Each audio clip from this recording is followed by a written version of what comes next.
right. Hey, listeners. Welcome to the T1V booth. This is Rich Miller. I am George Chacko. We're the Bald AV guys. But our 9 to 5 really is for Pace University, New York, right? Shout out. We're here to talk about T1V solutions we have at Pace University. We love the solutions we have at the university. Here are a couple of pictures that you're going to see on this giant canvas here. The canvas is something our faculty love, our students love. It's all about active learning, right?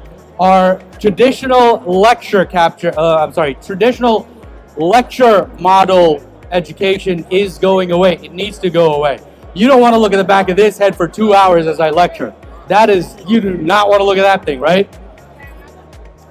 We would much rather students participate in the lessons that are being taught. Students get engaged, they're looking at the content, they're touching the content, they're learning. It's called experiential learning. If you're not doing it, you're missing out. Your students are missing out. So, what are we doing at Pace University with T1V Learning? It's experiential learning, it's active learning, it's HyFlex. And what we did during post-pandemic, once we started coming back to the university in person, these T1V classrooms were a fantastic means to bring in the HyFlex students, right? The students that were remote, students that weren't able to come in.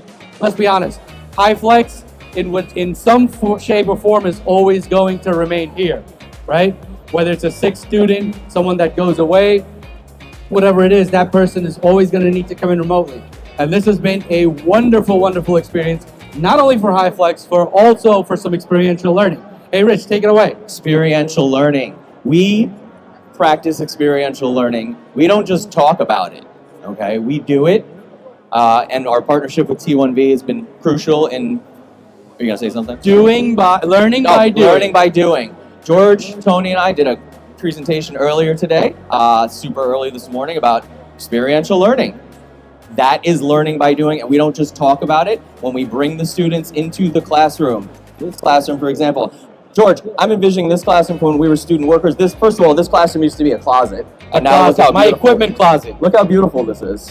All right, so I'm dating ourselves here, but this is a classroom where we bring in our students. So George and I teach it's called MCA 165, Intro to the AV class. We want to bring our students into this. We were not lucky enough to have this classroom because it was already booked by our nursing department. But shout out to them because they take advantage of this system.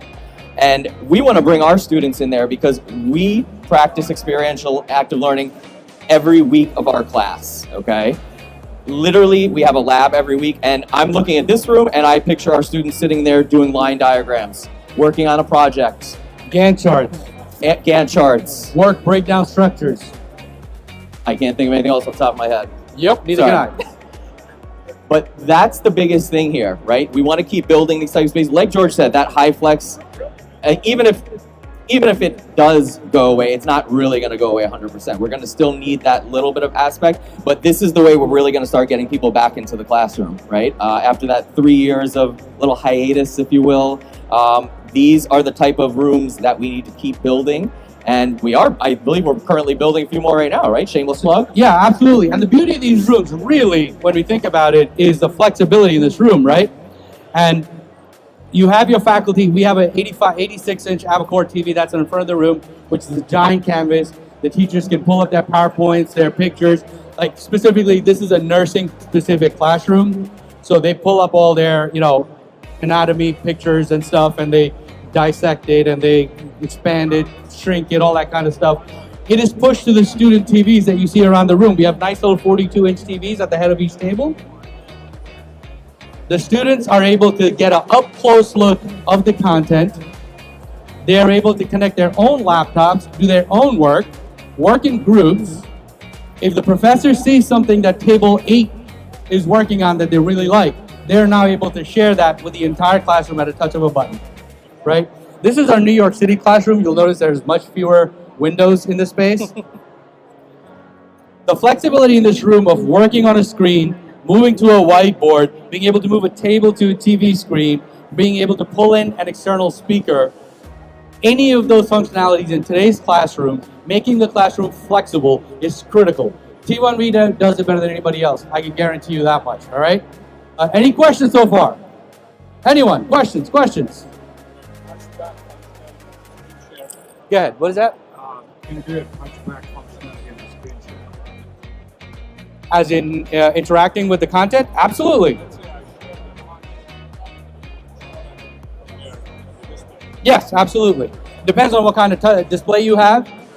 So if the smaller TVs are interactive TVs, you can absolutely touch, annotate the works.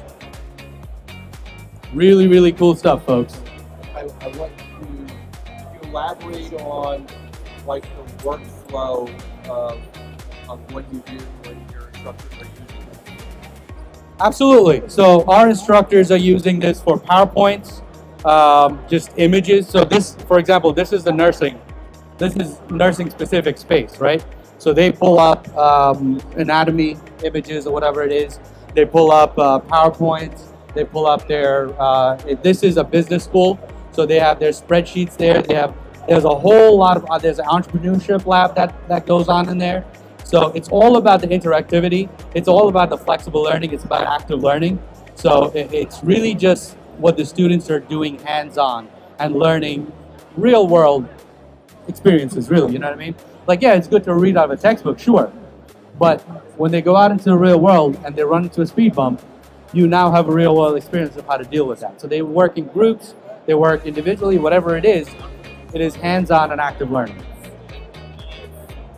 What kind of comments did they get from students and such about the difference in teaching this way versus traditional?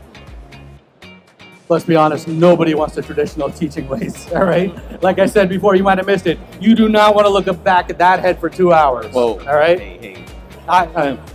Well. But no, the students love it. They absolutely love it.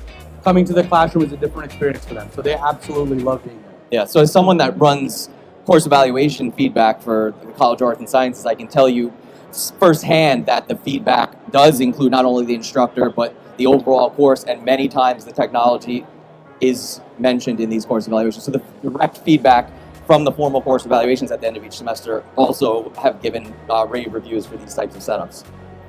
And this is for nursing. It's for any discipline, really, but we have it specifically in our nursing labs and our business school.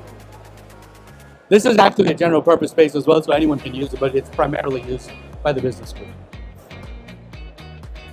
And thank you for coming here today. Take care. Always with the take care. I lost my breath last second. Take care. Take. And listen to the Bald AV guys.